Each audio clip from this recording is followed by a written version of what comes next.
Pemirsa, Wali Kota Palembang Ratu Dewa tegaskan revitalisasi kawasan Benteng Kuto Besar akan mengusung konsep kota tua dan kota hijau dengan pelaksanaan dilakukan dalam 2 tahap, yakni tahun anggaran 2025 dan tahun anggaran 2026.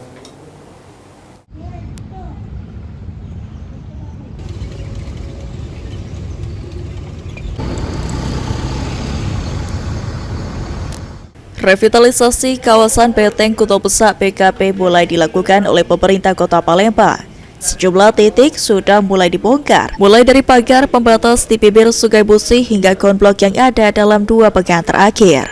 Menanggapi hal tersebut, Wali Kota Palembang Ratu Dewa mengatakan revitalisasi kawasan BKP tidak akan mengubah fungsi awalnya yang merupakan ruang terbuka publik.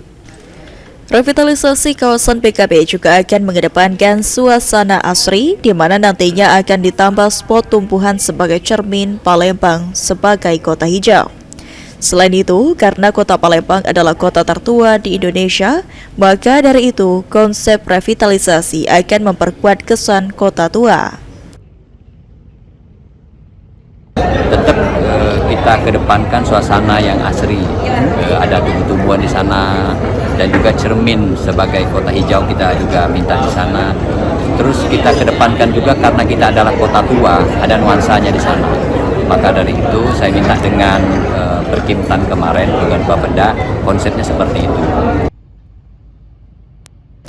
Ratu Dewa menegaskan jika revitalisasi kawasan BKP akan dilakukan secara bertahap di tahun 2025 dan di tahun 2026 dengan tujuan agar BKP bisa menarik minat kunjungan wisatawan ke Palembang. Sandi Pratama, PAL TV.